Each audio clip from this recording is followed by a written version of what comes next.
ଆଜି ଆସନ୍ତୁ ଜାଣିବା ପରମ ପୁରୁଷ ଭଗବାନ ଶ୍ରୀକୃଷ୍ଣ ବହିର ଅଷ୍ଟମ ଅଧ୍ୟାୟ ବିଶ୍ୱରୂପ ଦର୍ଶନ। ଏହି ଘଟଣା ପରେ ବସୁଦେବ ତାଙ୍କ ପୁରୋହିତ ଗର୍ଗମୁନିଙ୍କୁ ନନ୍ଦ ମହାରାଜଙ୍କ ବାସଭବନକୁ ଯାଇ ଶ୍ରୀକୃଷ୍ଣଙ୍କ ଭବିଷ୍ୟତ ଜୀବନ ସମ୍ବନ୍ଧରେ ଜ୍ୟୋତିଷ ମତରେ ଗଣନା କରିବାକୁ ଅନୁରୋଧ କଲେ। ଗର୍ଗମୁନି ଜଣେ ବିଶିଷ୍ଟ ସାଧୁ ମହାତ୍ମା ଥିଲେ। ସେ ଜୀବନର କଠିନ ବ୍ରତବିଧି ପାଳନ କରି ତପ ସାଧନ କରିଥିଲେ। ସେ ଯଦୁବଂଶର ପୁରୋହିତ ରୂପେ ନିଯୁକ୍ତ ହୋଇଥିଲେ। ସେତେବେଳେ ଗର୍ଗମୁନି ନନ୍ଦ ମହାରାଜଙ୍କ ବାସଭବନରେ ଉପସ୍ଥିତ ହେଲେ। ନନ୍ଦ ମହାରାଜ ତାଙ୍କୁ ଦେଖି ଭାରି ଖୁସି ହେଲେ ଏବଂ ସାଙ୍ଗେ ସାଙ୍ଗେ ଯୋଡ଼ହସ୍ତ ହୋଇ ନନ୍ଦ ମହାରାଜ ଛିଡ଼ା ହୋଇଗଲେ ଏବଂ ଭକ୍ତି ସହକାରେ ପ୍ରଣାମ ଜଣାଇଲେ। ସେ ଗର୍ଗମୁନିଙ୍କୁ ଜଣେ ଭଗବତ ଉପାସକ ରୂପେ ସ୍ୱାଗତ ଜଣାଇଲେ। ସେ ତାଙ୍କୁ ବସିବାକୁ ଏକ ସୁନ୍ଦର ଆସନ ଦେଲେ। ଗର୍ଗମୁନି ଆସନରେ ଉପବେଶନ ପରେ ନନ୍ଦ ମହାରାଜ ତାଙ୍କୁ ହୃଦୟର ସହିତ ସ୍ୱାଗତ ଜଣାଇଲେ।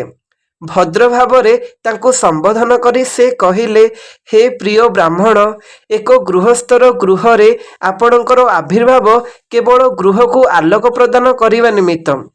ଆମ୍ଭେମାନେ ସର୍ବଦା ଗୃହ କର୍ମରେ ବ୍ୟସ୍ତ ଏବଂ ପ୍ରଧାନ କର୍ତ୍ତବ୍ୟ ଆତ୍ମାନୁଭୂତି କଥାଟି ଭୁଲି ଯାଉଛୁ। ଆମ୍ଭମାନଙ୍କୁ ଆଧ୍ୟାତ୍ମିକ ଜୀବନ ସମ୍ବନ୍ଧରେ କିଛି ଆଲୋକ ପ୍ରଦାନ କରିବା ନିମିତ୍ତ ଆପଣ ଆମ ଘରକୁ ଆସିଛନ୍ତି। ଆପଣଙ୍କର ଗୃହସ୍ଥମାନଙ୍କୁ ସାକ୍ଷାତ କରିବାର ଅନ୍ୟ ଉଦ୍ଦେଶ୍ୟ କିଛି ନାହିଁ। ବାସ୍ତବରେ ସାଧୁ ବ୍ରାହ୍ମଣମାନଙ୍କର ସର୍ବଦା ଅର୍ଥୋପାର୍ଜନରେ ବ୍ୟସ୍ତ ଥିବା ଗୃହସ୍ଥମାନଙ୍କୁ ଭେଟିବାର ଅନ୍ୟ କିଛି ଉଦ୍ଦେଶ୍ୟ ନଥାଏ। ଯଦି ଏପରି ପ୍ରଶ୍ନ କରାଯାଏ, ଗୃହସ୍ଥମାନେ କାହିଁକି ସାଧୁସନ୍ଥ କିମ୍ବା ବ୍ରାହ୍ମଣମାନଙ୍କ ପାଖକୁ ଆଧ୍ୟାତ୍ମିକ ଜ୍ଞାନ ଲାଭ ନ କରିବାକୁ ଯାଉଛନ୍ତି, ଏହାର ଉତ୍ତରରେ ଏହା ହିଁ କୁହାଯାଇପାରେ ଯେ ଗୃହସ୍ଥମାନେ ବଡ଼ ଦୁର୍ବଳ ହୃଦୟ ବିଶିଷ୍ଟ ଅଟନ୍ତି। ସାଧାରଣତଃ ଗୃହସ୍ଥମାନେ ଭାବନ୍ତି ଯେ ସେମାନଙ୍କର ପ୍ରଧାନ କର୍ତ୍ତବ୍ୟ ହେଉଛି ସେମାନଙ୍କର ପାରିବାରିକ କଥା ବୁଝିବା। ଆଧ୍ୟାତ୍ମିକ ଜ୍ଞାନ ଲାଭ କରିବା ବା ଆତ୍ମାନୁଭୂତି ସମ୍ବନ୍ଧରେ ଜ୍ଞାନ ଲାଭ କରିବା ସେମାନଙ୍କର ଗୌଣ କର୍ତ୍ତବ୍ୟ ଅଟେ। କେବଳ ଦୟାପରବଶ ହୋଇ ସାଧୁସନ୍ଥ ମହାତ୍ମାମାନେ ବା ବ୍ରାହ୍ମଣମାନେ ଗୃହସ୍ଥମାନଙ୍କର ବାସଭବନକୁ ଯାଆନ୍ତି। ନନ୍ଦ ମହାରାଜ ଗର୍ଗମୁନିଙ୍କୁ ଜ୍ୟୋତିଷ ବିଦ୍ୟାରେ ପ୍ରବୀଣ ବୋଲି ସମ୍ବୋଧନ କଲେ। ସୂର୍ଯ୍ୟପରାଗ ଓ ଚନ୍ଦ୍ରଗ୍ରହଣ କେବେ ଘଟିବ ତାହା ଜ୍ୟୋତିଷ ଗଣନା ସାହାଯ୍ୟରେ କୁହାଯାଇପାରୁଛି। ଏ ପ୍ରକାର ଭବିଷ୍ୟତ ବାର୍ତ୍ତା ବାସ୍ତବିକ ଆଶ୍ଚର୍ଯ୍ୟଜନକ। ଏହି ଜ୍ୟୋତିଷ ଗଣନା ସାହାଯ୍ୟରେ ବ୍ୟକ୍ତି ତାର ଭବିଷ୍ୟତରେ କ'ଣ ହେବ ଭଲ ଭାବରେ ଜାଣିପାରେ। ଗର୍ଗମୁନି ଏ ବିଦ୍ୟାରେ ପ୍ରବୀଣ ଥିଲେ। ଏ ବିଦ୍ୟା ସାହାଯ୍ୟରେ ମଧ୍ୟ ବ୍ୟକ୍ତି ତାର ଅତୀତ ଘଟଣାବଳୀ ସମ୍ବନ୍ଧରେ ଜାଣିପାରେ ଏବଂ ସେହି ଅତୀତ କର୍ମର ଫଳାନୁଯାୟୀ ବ୍ୟକ୍ତି ଜୀବନରେ ସୁଖ ଦୁଃଖ ଭୋଗ କରିପାରେ। ନନ୍ଦ ମହାରାଜ ମଧ୍ୟ ଗର୍ଗମୁନିଙ୍କୁ ସର୍ବୋତ୍ତମ ବ୍ରାହ୍ମଣ ବୋଲି ସମ୍ବୋଧନ କଲେ। ସେ ହେଉଛି ବ୍ରାହ୍ମଣ ଯେ ଭଗବତ ବିଜ୍ଞାନରେ ପ୍ରବୀଣ। ଯେ ଭଗବତ ବିଜ୍ଞାନ ନ ଜାଣିଛି ତାକୁ କଦାପି ବ୍ରାହ୍ମଣ କୁହାଯାଇପାରିବ ନାହିଁ। ଏ ସମ୍ପର୍କରେ ବ୍ୟବହୃତ ଯଥୋପଯୁକ୍ତ ଶବ୍ଦ ହେଉଛି ବ୍ରହ୍ମମ୍ ବିଦ୍ୟାମ୍। ଏହାର ଅର୍ଥ ଯେଉଁମାନେ ଭଗବାନଙ୍କୁ ଭଲ ରକମ ଜାଣନ୍ତି। ଜଣେ ଦକ୍ଷ ବ୍ରାହ୍ମଣ କ୍ଷତ୍ରିୟ ଓ ବୈଶ୍ୟମାନଙ୍କୁ ସଂସ୍କାର କରିବାକୁ ସକ୍ଷମ ଅଟେ। ଶୂଦ୍ରମାନେ ସଂସ୍କାର ପ୍ରକ୍ରିୟା ପାଳନ କରନ୍ତି ନାହିଁ। ବ୍ରାହ୍ମଣ ଆଧ୍ୟାତ୍ମିକ ଗୁରୁ ରୂପେ କିମ୍ବା କ୍ଷତ୍ରିୟ ଓ ବୈଶ୍ୟମାନଙ୍କର ପୁରୋହିତ ରୂପେ ବିବେଚିତ ହୁଏ। ନନ୍ଦ ମହାରାଜ ଜଣେ ବୈଶ୍ୟ ଥିଲେ ଏବଂ ସେ ଗର୍ଗମୁନିଙ୍କୁ ଜଣେ ପ୍ରଥମ ଶ୍ରେଣୀର ବ୍ରାହ୍ମଣ ରୂପେ ଗ୍ରହଣ କଲେ। ତେଣୁ ସେ ତାଙ୍କର ଦୁଇ ପାଳିତ ପୁତ୍ର କୃଷ୍ଣ ଓ ବଳରାମଙ୍କୁ ଦୀକ୍ଷା ସଂସ୍କାର ନିମିତ୍ତ ନେଲେ। ସେ ଏକଥା ସ୍ୱୀକାର କଲେ ଯେ କେବଳ ଏହି ପିଲାମାନେ ତାହା ନୁହେଁ, ସମସ୍ତେ ମାନବ ସମାଜ ଜନ୍ମ ପରେ ଜଣେ ଯୋଗ୍ୟ ବ୍ରାହ୍ମଣଙ୍କୁ ଆଧ୍ୟାତ୍ମିକ ଗୁରୁ ରୂପେ ଗ୍ରହଣ କରିବା ଉଚିତ। ଏହି ଅନୁରୋଧ ଅନୁଯାୟୀ ଗର୍ଗମୁନି କହିଲେ, ବସୁଦେବ ଏହି ପିଲାମାନଙ୍କର ବିଶେଷତଃ କୃଷ୍ଣଙ୍କର ଦୀକ୍ଷା ସଂସ୍କାର ନିମିତ୍ତ ମୋତେ ପଠେଇଛନ୍ତି। ମୁଁ ସେମାନଙ୍କର କୁଳ ପୁରୋହିତ ଏବଂ ଘଟଣାକ୍ରମେ ମୋତେ ଏହା ଜଣାଯାଇଛି ଯେ କୃଷ୍ଣ ଦେବକୀଙ୍କ ପୁତ୍ର। ଜ୍ୟୋତିଷ ଗଣନାନୁସାରେ ଗର୍ଗମୁନି ଜାଣିପାରିଲେ ଯେ କୃଷ୍ଣ ଦେବକୀଙ୍କର ପୁତ୍ର ଏବଂ ସେ ନନ୍ଦ ମହାରାଜଙ୍କ ଦାୟିତ୍ୱରେ ରଖାଯାଇଛି, ଯାହାକି ନନ୍ଦ ଜାଣନ୍ତି ନାହିଁ। ପରୋକ୍ଷ ଭାବରେ ସେ କହିଲେ ଯେ କୃଷ୍ଣ ଓ ବଳରାମ ଏ ଉଭୟ ବସୁଦେବଙ୍କ ପୁତ୍ର। ବଳରାମ ବସୁଦେବଙ୍କ ପୁତ୍ର ରୂପେ ପରିଚିତ କାରଣ ତାଙ୍କ ମାତା ରୋହିଣୀ ସେଠାରେ ଉପସ୍ଥିତ ଥିଲେ। କିନ୍ତୁ ନନ୍ଦ ମହାରାଜ କୃଷ୍ଣ ସମ୍ବନ୍ଧରେ କିଛି ଜାଣିନଥିଲେ। ଗର୍ଗମୁନି ପରୋକ୍ଷ ଭାବରେ କଥାଟା କହିଲେ ଯେ କୃଷ୍ଣ ହେଉଛନ୍ତି ଦେବକୀଙ୍କ ପୁତ୍ର। ଗର୍ଗମୁନି ମଧ୍ୟ ନନ୍ଦ ମହାରାଜଙ୍କୁ ସତର୍କବାଣୀ ଶୁଣାଇ ଦେଇ କହିଲେ ଯେ ଦୀକ୍ଷା ସଂସ୍କାର କରିବେ, ତେବେ ମହାପାପୀ କଂସ ଜାଣିପାରିବ ଯେ କୃଷ୍ଣ ଦେବକୀ ଓ ବସୁଦେବଙ୍କର ପୁତ୍ର। ଜ୍ୟୋତିଷ ଗଣନାନୁଯାୟୀ ଦେବକୀଙ୍କର କଦାପି କନ୍ୟା ଶାନ୍ତ ଲାଭ କରିବାର ନାହିଁ। ଯଦିଓ ସମସ୍ତେ ଜାଣନ୍ତି ଯେ ଦେବକୀଙ୍କର ଅଷ୍ଟମ ସନ୍ତାନ ଏକ କନ୍ୟା। ଏହି ପ୍ରକାରେ ଗର୍ଗମୁନି ନନ୍ଦ ମହାରାଜଙ୍କୁ ଜଣାଇଲେ ଯେ କନ୍ୟାଟି ଯଶୋଦାଙ୍କ ଗର୍ଭରୁ ଜାତ ହୋଇଥିଲା ଏବଂ କୃଷ୍ଣ ଦେବକୀଙ୍କ ଗର୍ଭରୁ ଜାତ ହୋଇଥିଲେ ଏବଂ ସେମାନେ ଅଦଳ ବଦଳ ହୋଇଛନ୍ତି। ସେ କନ୍ୟା ଦୁର୍ଗା ଦେବୀ କଂସକୁ ଏକଥା ଜଣାଇଛନ୍ତି ଯେ ଯେଉଁ ଶିଶୁ ତାଙ୍କୁ ବଧ କରିବ ସେ ଅନ୍ୟତ୍ର ଜନ୍ମଲାଭ କରିସାରିଲେଣି। ଗର୍ଗମୁନି କହିଲେ, ମୁଁ ଯଦି ତୁମ ସନ୍ତାନର ନାମକରଣ କରେ ଏବଂ ସେ କୃଷ୍ଣ ଯଦି କଂସ ପ୍ରତି ଥିବା ଦୁର୍ଗାଦେବୀଙ୍କର ଭବିଷ୍ୟତବାଣୀକୁ ସଫଳ କରାନ୍ତି, ତେବେ ଏପରି ହୋଇପାରେ ଯେ ସେ ପାପିଷ୍ଟ ରାକ୍ଷସ ଆସି ନାମକରଣ ଉତ୍ସବ ପରେ ଏହି ଶିଶୁକୁ ବଧ କରିପାରେ। କିନ୍ତୁ ଏସବୁ ଭବିଷ୍ୟତ ବିପଦରେ ମୁଁ ଦାୟିତ୍ୱ ହେବାକୁ ଇଚ୍ଛା କରେ ନାହିଁ। ଗର୍ଗମୁନିଙ୍କ କଥା ଶୁଣି ନନ୍ଦ ମହାରାଜ କହିଲେ, ଯଦି ଏ ପ୍ରକାର ବିପଦର ଆଶଙ୍କା ଅଛି ତେବେ ଅତି ଆଡ଼ମ୍ବର ସହକାରେ ଏ ନାମକରଣ ଉତ୍ସବ ପାଳନ କରାଯିବା ଉଚିତ ନୁହେଁ। ଆପଣ ଯଦି କେବଳ ବେଦମନ୍ତ୍ର ଉଚ୍ଚାରଣ କରି ଦୀକ୍ଷା ସଂସ୍କାର କରାଇଦେବେ ତେବେ ଖୁବ୍ ଭଲ ହେବ। ଆମେ ମଧ୍ୟ ଦୁଇ ସମାଜର ଅନ୍ତର୍ଗତ ଏବଂ ମୁଁ ଆପଣଙ୍କର ଉପସ୍ଥିତିର ସୁଯୋଗ ନେଉଛି। ଅତଏବ ଦୟାକରି ବାହ୍ୟ ଆଡ଼ମ୍ବରକୁ ବାଦ୍ ଦେଇ ନାମକରଣ ଉତ୍ସବ ଅନୁଷ୍ଠାନ କରନ୍ତୁ। ନନ୍ଦ ମହାରାଜ ଏ ନାମକରଣ ଉତ୍ସବକୁ ଗୁପ୍ତ ରଖିବାକୁ ଏବଂ ଗର୍ଗମୁନିଙ୍କ ଦ୍ୱାରା ଏ ଉତ୍ସବ ଅନୁଷ୍ଠାନ କରାଯିବାର ସୁଯୋଗ ନେବାକୁ ଇଚ୍ଛା କଲେ। ନନ୍ଦ ମହାରାଜ ଅତ୍ୟନ୍ତ ଆଗ୍ରହ ସହକାରେ ଗର୍ଗମୁନିଙ୍କୁ ଅନୁରୋଧ କରିବାକୁ ଗର୍ଗମୁନି ଯଥାସମ୍ଭବ ଗୁପ୍ତ ଭାବରେ ନନ୍ଦ ମହାରାଜଙ୍କର ଗୋଶାଳରେ ନାମକରଣ ଉତ୍ସବ ଅନୁଷ୍ଠାନ କଲେ। ସେ ନନ୍ଦ ମହାରାଜଙ୍କୁ ଜଣାଇଲେ ଯେ ରୋହିଣୀଙ୍କ ପୁତ୍ର ବଳରାମ ଭାଇ ବନ୍ଧୁ କୁଟୁମ୍ବ ସମସ୍ତଙ୍କର ଆଦରର ପାତ୍ର ହେବେ, ତେଣୁ ତାଙ୍କର ନାମ ହେଲା ରାମ। ଭବିଷ୍ୟତରେ ସେ ଖୁବ୍ ବଳବାନ ହେବେ ଏବଂ ସେଇଥିପାଇଁ ତାଙ୍କ ନାମ ରଖାଗଲା ବଳରାମ। ପୁନଶ୍ଚ ଗର୍ଗମୁନି କହିଲେ, ତୁମ ପରିବାର ଓ ଯଦୁବଂଶ ମଧ୍ୟରେ ଖୁବ୍ ଘନିଷ୍ଠ ସମ୍ପର୍କ ଅଛି, ସେଇଥିପାଇଁ ତାଙ୍କ ନାମ ଶଙ୍କର୍ଷଣ।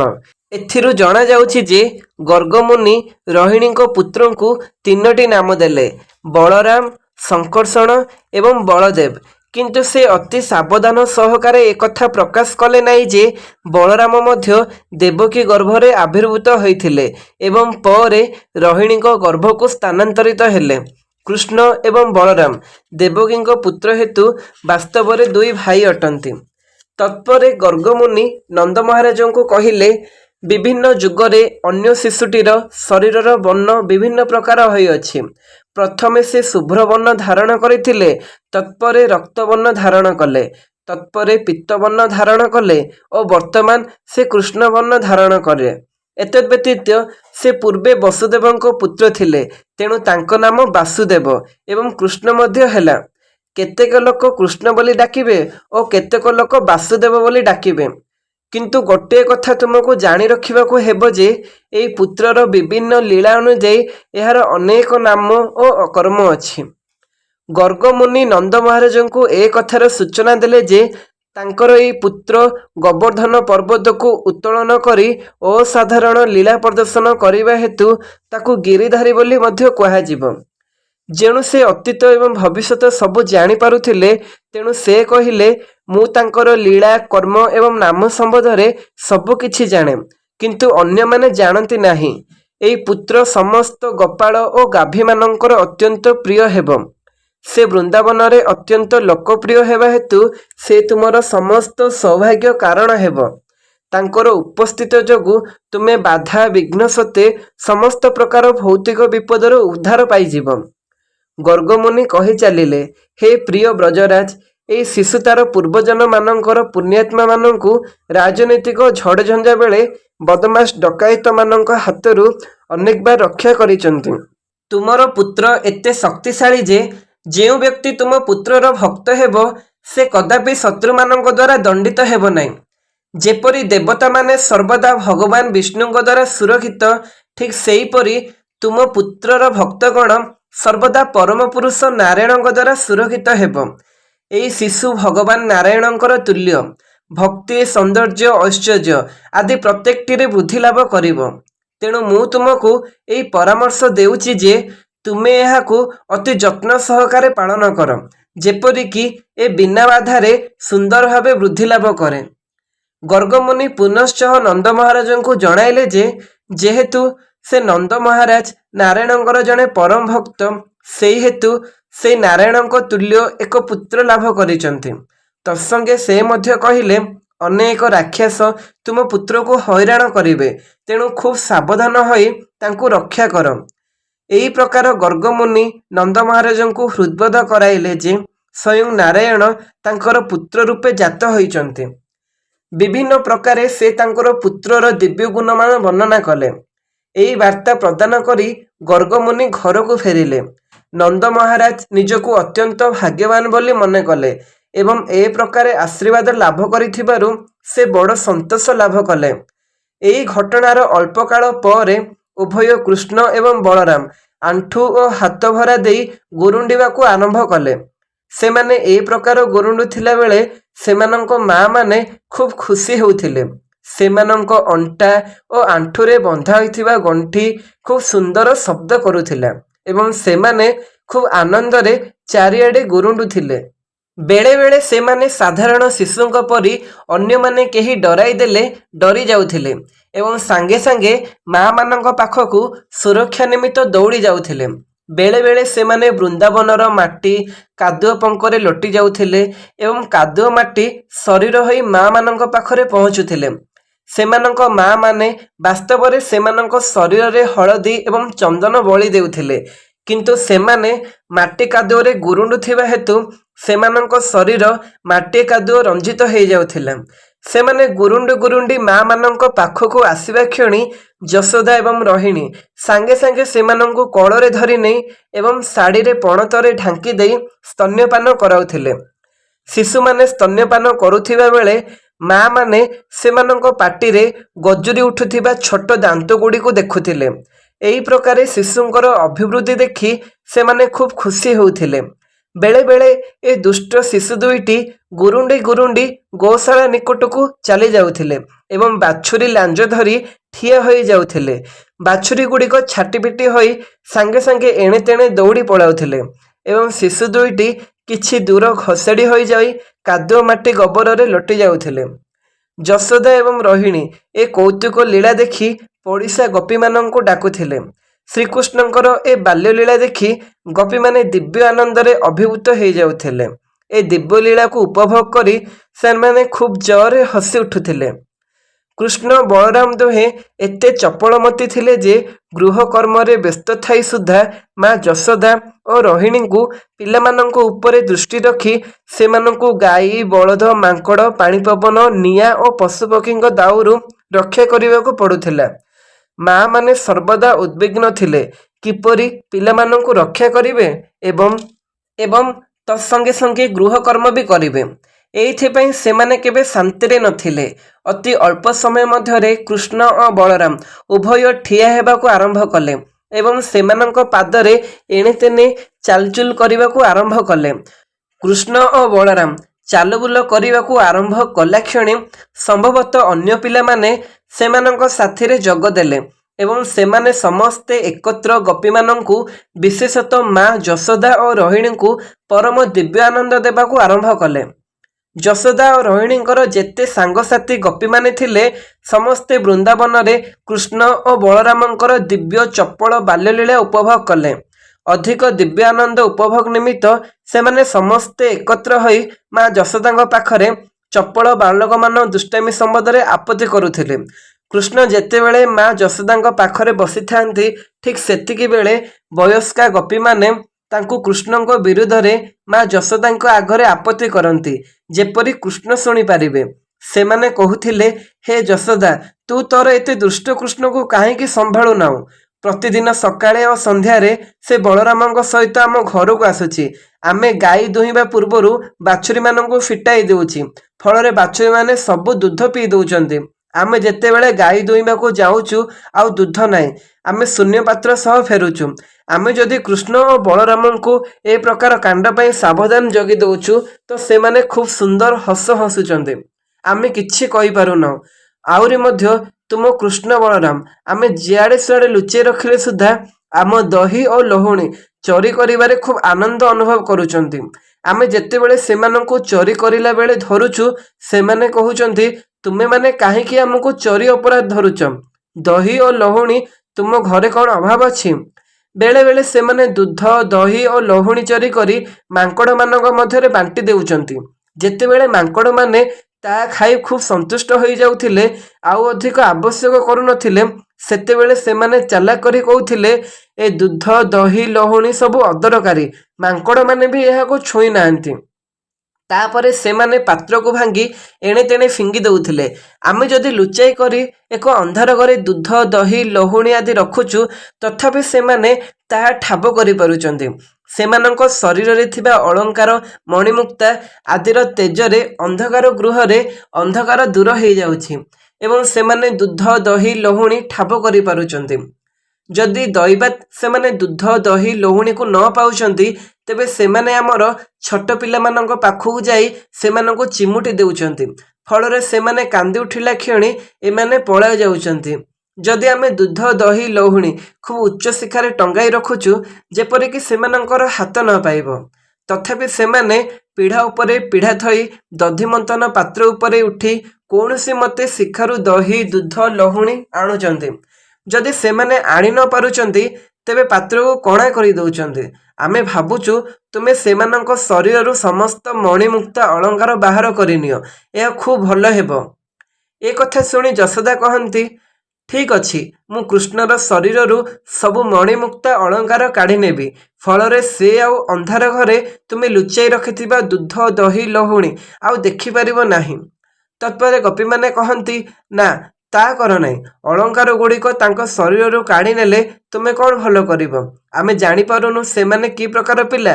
ସେମାନଙ୍କ ଶରୀରରେ ଅଳଙ୍କାର ନଥିଲେ ବି ସେମାନେ ଏକ ପ୍ରକାର ଦିବ୍ୟଜ୍ୟୋତି ବିସ୍ତାର କରି ଅନ୍ଧକାରରେ ସବୁ ଜିନିଷ ଦେଖିପାରନ୍ତି।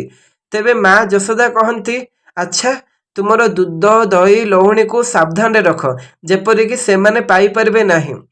ଏହାର ଉତ୍ତରରେ ଗୋପୀମାନେ କହନ୍ତି, ହଁ, ଆମେ ବାସ୍ତବରେ ସେୟା ହିଁ କରୁଛୁ, କିନ୍ତୁ ଆମେ ଯେତେବେଳେ ଗୃହକର୍ମରେ ରତ ଅଛୁ, ଏ ଦୁଷ୍ଟ ପିଲା ଦୁଇଟି କୌଣସି ମତେ ଆମ ଗୃହରେ ପ୍ରବେଶ କରି ସବୁ ନଷ୍ଟ କରିଦେଉଛନ୍ତି।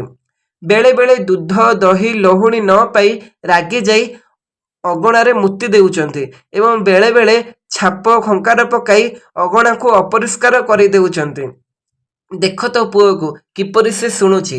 ଦିନସାରା କିପରି ଦୁଧ, ଦହି, ଲହୁଣୀ ଚୋରି କରିବେ, ସେଇ କାମରେ ସେମାନେ ବ୍ୟସ୍ତ ଏବଂ ବର୍ତ୍ତମାନ ଖୁବ୍ ଭଲ ପିଲା ଭଳି ବେଶ୍ ଶାନ୍ତଶିଷ୍ଟ ଭାବରେ ବସିଛନ୍ତି। ତାଙ୍କ ମୁହଁକୁ ଟିକେ ଦେଖ। ଯେତେବେଳେ ମା ଯଶୋଦା ଏସବୁ ଆପତ୍ତି ଶୁଣି ପୁଅକୁ ଗାଳି ଦେବାକୁ ଇଚ୍ଛା କରନ୍ତି, ସେତେବେଳେ ସେ ପୁଅର ବିରସ ବଦନ ଦେଖି ହସି ଉଠନ୍ତି, ଆଉ ଗାଳି ଦିଅନ୍ତି ନାହିଁ। ଆଉ ଦିନକର ଯେତେବେଳେ କୃଷ୍ଣ ଓ ବଳରାମ ସେମାନଙ୍କ ସାଙ୍ଗସାଥୀ ଅନ୍ୟ ପିଲାଙ୍କ ସହିତ ଖେଳୁଥିଲେ, ପିଲାଏ ବଳରାମ ସହ ଏକଜୁଟ ହୋଇ ମା ଯଶୋଦାଙ୍କୁ ଯାଇ କହିଲେ ଯେ କୃଷ୍ଣ ମାଟି ଖାଉଛି। ଏ କଥା ଶୁଣି ମା ଯଶୋଦା କୃଷ୍ଣଙ୍କ ହାତ ଧରି ପକାଇଲେ। ହେ କୃଷ୍ଣ, ତୁ କାହିଁକି ଲୁଚିକରି ମାଟି ଖାଇଲୁ? ଦେଖ, ବଳରାମଙ୍କ ସହ ତୋର ସମସ୍ତ ସାଙ୍ଗସାଥୀଗଣ କହୁଛନ୍ତି। ମାଙ୍କୁ ଡରି କୃଷ୍ଣ କହିଲେ, ହେ ମା, ବଳରାମଙ୍କ ସହ ଏସବୁ ପିଲାଏ ମୋ ନାଁରେ ମିଛ କହୁଛନ୍ତି। ମୁଁ ମାଟି ଖାଇ ନାହିଁ। ବଡ଼ ଭାଇ ବଳରାମ ଆଜି ମୋ ସାଥିରେ ଖେଳୁଥିବା ବେଳେ ଖୁବ୍ ରାଗିଗଲେ, ତେଣୁ ସେ ଅନ୍ୟ ପିଲାମାନଙ୍କ ସାଥିରେ ଯୋଗ ଦେଇ ମୋ ବିରୁଦ୍ଧରେ ଆପତ୍ତି କରୁଛନ୍ତି।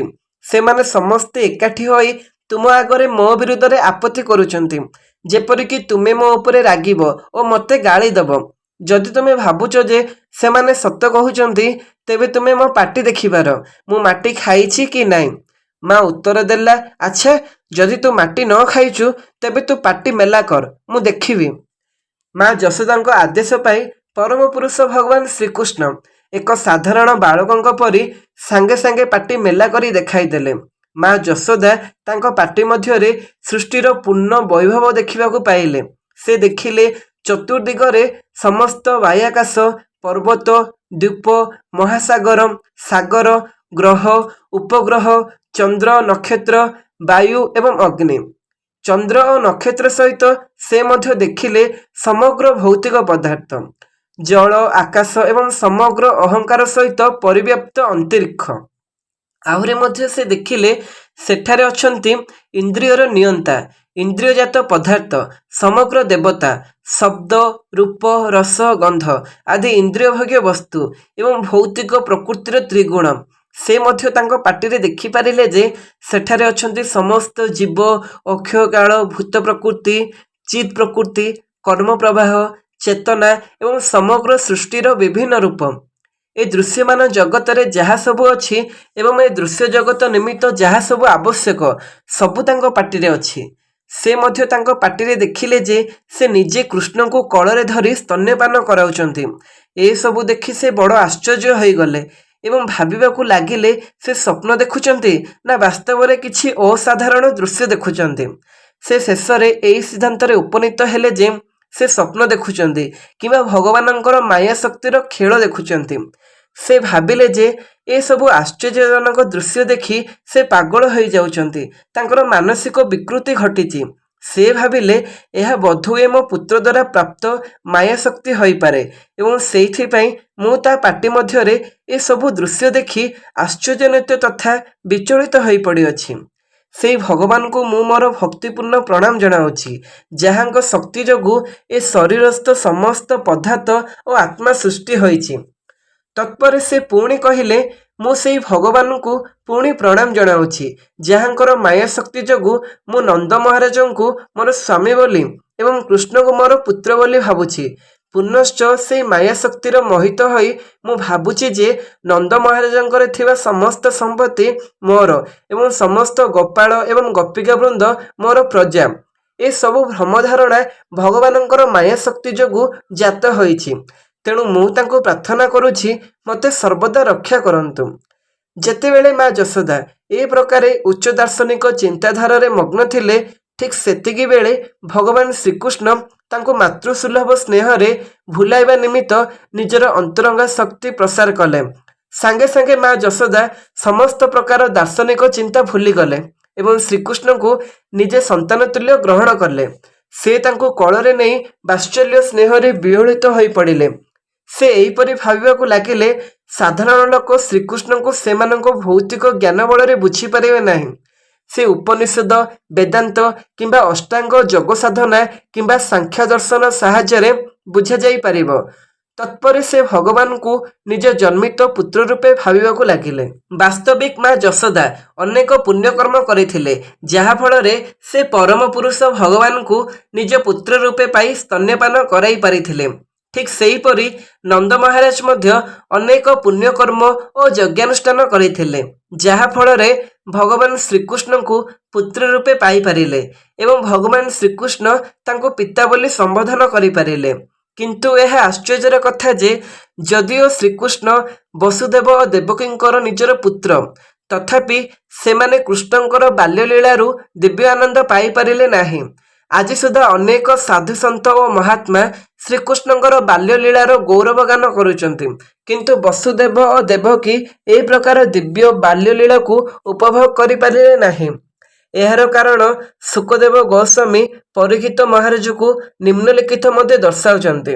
ଶ୍ରୀ ବ୍ରହ୍ମାଜୀ ଯେତେବେଳେ ପ୍ରଧାନ ବସୁଦ୍ରୋଣ ଏବଂ ତାଙ୍କ ସ୍ତ୍ରୀ ଧରାଙ୍କୁ ବଂଶବୃଦ୍ଧି ନିମିତ୍ତ ଆଦେଶ ଦେଲେ, ସେମାନେ ବ୍ରହ୍ମାଙ୍କୁ କହିଲେ, ହେ ପିତା, ଆମ୍ଭେମାନେ ଆପଣଙ୍କୁ ଆଶୀର୍ବାଦ ଭିକ୍ଷା କରୁଛୁ। ଦ୍ରୋଣ ଏବଂ ଧରା ବ୍ରହ୍ମାଙ୍କଠାରୁ ଏହି ବରପ୍ରାପ୍ତ ହେଲେ ଯେ ଭବିଷ୍ୟତରେ ଯେତେବେଳେ ଏ ବ୍ରହ୍ମାଣ୍ଡରେ ସେମାନେ ଜନ୍ମ ଲାଭ କରିବେ, ସେତେବେଳେ ଭଗବାନ ଶ୍ରୀକୃଷ୍ଣ ତାଙ୍କର ଅତ୍ୟନ୍ତ ଆକର୍ଷଣୀୟ ବାଲ୍ୟଲୀଳା ଦ୍ୱାରା ସେମାନଙ୍କୁ ଆକୃଷ୍ଟ କରିବେ। ଶ୍ରୀକୃଷ୍ଣଙ୍କର ଦିବ୍ୟଲୀଳା ସେମାନଙ୍କର ଧ୍ୟାନ ଧାରଣାରେ ବସୁ ହେବ। ଶ୍ରୀକୃଷ୍ଣଙ୍କର ସହିତ ସେମାନଙ୍କର ବ୍ୟବହାର କାହାଣୀ ଏତେ ଶକ୍ତିଶାଳୀ ଯେ ଯେଉଁ ବ୍ୟକ୍ତି କେବଳ ଶ୍ରୀକୃଷ୍ଣଙ୍କର ସେ ବାଲ୍ୟଲୀଳା କାହାଣୀ ଶୁଣିବ, ସେ ଖୁବ୍ ସହଜରେ ଜନ୍ମ ମୃତ୍ୟୁ ରୂପକ ଅବିଦ୍ୟାରୁ ମୁକ୍ତ ହୋଇଯିବ।